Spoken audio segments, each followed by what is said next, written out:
પ્યાર અને વ્યાપાર જો બરાબર થાય ને તો બેડો પાર. બાકી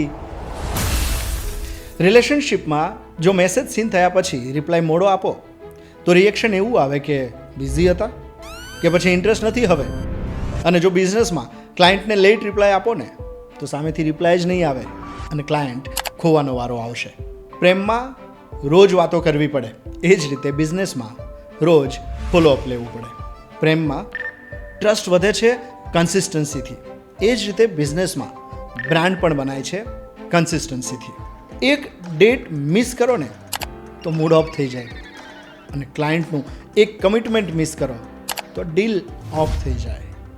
એકમાં ઇમોશન ઇન્વેસ્ટ થાય છે તો બીજામાં મની ઇન્વેસ્ટ થાય છે, પણ બંનેમાં રિટર્ન તો બિહેવિયરથી જ આવે છે.